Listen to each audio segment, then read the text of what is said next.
நண்பர்களே, நீங்கள் பார்த்து கொண்டிருப்பது உங்கள் கௌசிகா ரிவ்யூ. சரி, வாங்க வீடியோக்குள்ள போய் என்ன நடக்க போகுது அப்படின்னு சொல்லிட்டு பாத்தீங்கன்னா, கடவுளை நேர்ல பாத்துருக்கீங்களா அப்படின்னு சொல்லிட்டு கேட்டா நீங்க ஒரு பக்கம் ஆமான்னுவீங்க, இல்லைன்னுங்க.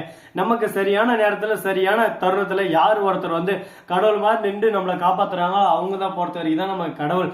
அந்த மாதிரிதான் நம்ம மல்லியை காப்பாத்துறதுக்கு மாசா கிளாஸா அப்படியே சும்மா வந்துட்டாங்க நம்ம தேவசேனாவா அட்டா. இதுக்கு முன்னாடியே நம்ம மல்லிக்கு ரொம்பவே உதவி செஞ்சிருக்காங்களே அப்படின்னு சொல்லிட்டு ஆமாங்க. இப்ப நம்ம மல்லி பண்ண தப்புக்கு, அதாவது மல்லி பண்ணல அந்த தப்பு, ஆனா ராஜேஸ்வரி ரஞ்சிதம் இவங்க ரெண்டு பேரும் சேர்ந்துக்கிட்டு இதை மல்லி தான் பண்ணாங்க அப்படின்னு சொல்லிட்டு அடிச்சு சொல்லுவேன்னு சொல்லிட்டு அடிச்சு சொல்லி அவங்கள ஒரு பக்கம் மாட்ட வச்சிடறாங்க. போலீஸும் என்னாச்சு அப்படின்னு சொல்லிட்டு கேட்க, இது கிரிமினல் கேஸ் அப்படின்னு சொல்லிட்டு சொல்லி கரெக்டா யார் இந்த மாதிரி பண்ணதுன்னு சொல்லிட்டு விசாரிக்கிறாங்க. அந்த சமயத்துல கரெக்டா நம்ம ராஜேஸ்வரி ரஞ்சிதமோ இந்த மல்லி இருக்காளே மல்லி இவதான் ரேணுகாவா அடிச்சு இந்த மாதிரி நிலைமையில தள்ளப்பட்டா அப்படின்னு சொல்லிட்டு சொல்றாங்க.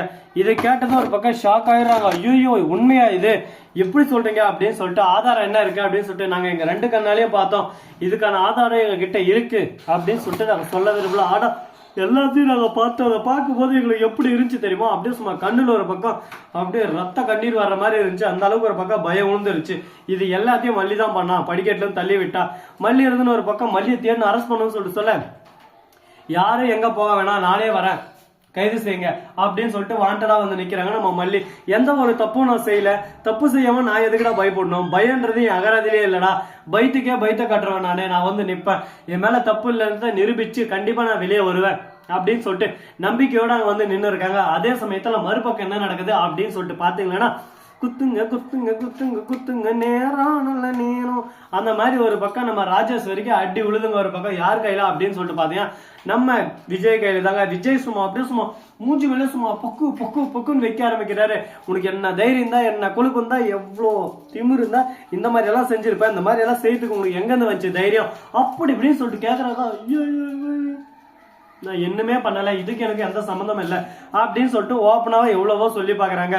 என்னதான் சொன்னாலும் ஏதான் சொன்னாலும் கேட்கற மாதிரி தெரியலங்க. ஒரு பக்கம் என்னதான் முடிவு எடுத்தாலும் எல்லாமே ஒரு பக்கம் நல்லதா இருந்தா சந்தோஷமா, கெட்டதா இருந்தா ஒண்ணும் பண்ண முடியாது. அது போலதாங்க நம்ம மல்லியை போயிட்டு அரெஸ்ட் பண்ணி வச்சிடறாங்க. மனோகரம் மறுபக்கம் நம்ம தேவசேனாவும் போறாங்க. போயிட்டாங்க மல்லி அந்த மாதிரி அரெஸ்ட் வாரண்ட் நீங்க வாங்கினது கூடுனதுங்கிறது எல்லாமே எங்களுக்கு தெரியும். தெரியாம தாங்க நாங்க வரல, இதை பாருங்க ஜாமீனும் நாங்க வாங்கி வந்திருக்கோம், நாங்களும் உண்மையில வைக்கல் தான் அப்படின்னு சொல்லிட்டு ஒரு பக்கம் கலாய போட்டு கரெக்டா நம்ம மல்லி அங்கிருந்து மீட்டு கொண்டு வராங்க.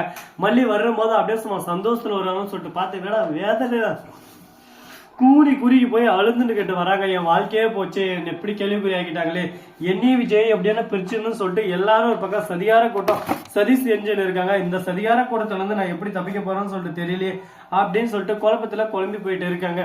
இந்த குழப்பங்களுக்கு நடுவுல இன்னும் என்னென்ன மாற்றங்கள் எல்லாம் கொண்டு வர போறாங்கன்னு சொல்லிட்டு தெரியலங்க. வாழ்வே மாயம், இந்த வாழ்வே மாயம் அப்படின்னு சொல்லிட்டு நிறைய மாற்றங்கள் எல்லாம் கொண்டு வர போறாங்க. தெரிஞ்சு போச்சு. இந்த மாதிரி கொலை முயற்சியில் இருக்கும் போது ரேணுகா பொழைப்பாங்களா பொழைக்க மாட்டாங்களான்னு சொல்லிட்டு தெரியாது.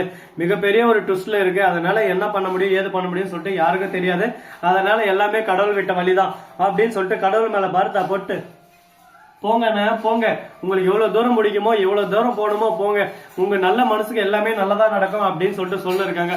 அது போல நடக்குமா நடக்காதா, அடுத்து என்ன நடக்க போகுது ஏது நடக்க போகுதுன்னு சொல்லிட்டு தெரியாம குழப்பத்துல குழம்பி போயிட்டு இருக்காங்க. சரி, இந்த மாதிரி எல்லாம் ஒரு பக்கம் போயிட்டு இருக்க, மறுபக்கம் என்ன நடக்குது அப்படின்னு சொல்லிட்டு பாத்தீங்கன்னா கரெக்டா நம்ம நிஷா இருக்காங்களா, அவங்க இருந்துன்னு ஒரு பக்கம் மல்லி என்ன உன்னை வெளியே விட்டுருன்னு நினைச்சா, வெளியே விட மாட்டேன் விட மாட்டேன், என் அக்காவை அந்த நிலைமைக்கு ஆளாக்கணும், உன்ன வெளியே விட்டுமா, நீ ஜென்மத்தில வெளியே வர முடியாது. அட டே என்னடா இப்படி பேசுறா, பேசத்தை பார்த்தா நம்ம மல்லிக்கு வாழ்க்கை போற ஜெயிலே இருக்கணும் போல இருக்கு. மல்லி உன்னை அப்படி விட்டுற மாட்டேன் மல்லி, கூடி விரையில கூடிய சீக்கிரம் வருவேன், ஆதாரத்தோட உன்னை கூட்டின்னு போவேன் அப்படின்னு சொல்லிட்டு நம்ம தலைவர் அப்படியே சும்மா மாசா கிளாஸா போயிட்டு ரிட்டர்ன் அப்படியே சும்மா விஜய் நிக்கிறாரு. இந்த பார் ஆதாரம், இதை உங்களுக்கு இந்த ஆதாரம் தானே தேவை, இது எல்லாமே பண்ணது ராஜேஸ்வரி மறுபக்கம் ரஞ்சிதம் தான் அப்படின்னு சொல்லிட்டு ஆதாரத்தை காட்டுறாங்க. ஆதாரத்தை பார்த்தோம்னா அப்படியே சும்மா கை காலெல்லாம் ஒரு பக்கம் நடுங்குது.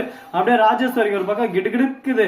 என்னடா இது கடவுளே, நாம இப்படி மாட்டேனுங்களே, நம்மளுக்கு இந்த மாதிரி ஒரு பிரச்சனை வரும்னு சொல்லிட்டு நம்ம எதிர்பார்க்கவே, கடவுளே நீதான்பா என்னை காப்பாற்றணும், கண்கண்ட தெய்வமே என்னை காப்பாத்து அப்படின்னு சொல்லிட்டு கடவுளை பார்த்து வேண்டின்னு இருக்காங்க. என்னதான் பண்ணாலும் ஏதான் பண்ணாலும் தப்பு செஞ்சவன் தண்ணி குடிச்சுதான் ஆகணும் அப்படின்னு சொல்லிட்டு பெரியவங்க சொல்றது ஒன்றும் சும்மா இல்லைங்க. அதனால இவங்க செஞ்ச தப்புக்கான தண்டனை கண்டிப்பா இவங்களுக்கு கிடைக்கும். இதுக்கு மேலேயாவது மல்லி கிட்ட வச்சுக்காம மல்லியை பகச்சுக்காம அப்படியே சும்மா சைலண்டா இருக்கணும். சைலண்டா இருக்கிற வரைக்கும் தான் நாங்க அமைதியா இருப்போம். அது கொஞ்சம் மேல போச்சுன்னா அதுக்கப்புறம் நாங்க அச்சு தூக்கு அச்சு தூக்கு அச்சு தூக்கு, அந்த மாதிரி அச்சு தூக்கிட்டு போயிட்டே இருந்துருவோம் அப்படின்னு சொல்லிட்டு டைலாக் கொண்டு இருக்காங்க. இந்த வீடியோ உங்களுக்கு பிடிச்சிருந்தா லைக் பண்ணுங்க, கமெண்ட் பண்ணுங்க, ஷேர் பண்ணுங்க, மேலே தட்டி விட்டு போங்க. அப்போ நான் போகிற அடுத்த வீடியோ உங்களுக்கு கூட நோட்டிஃபிகேஷன் வந்து கொண்டே இருக்கும். மிக்க நன்றி, தேங்க்ஸ் ஃபார் வாட்சிங், டாடா, சேவ், நன்றி, வணக்கம், வந்தனம், வருக தருக.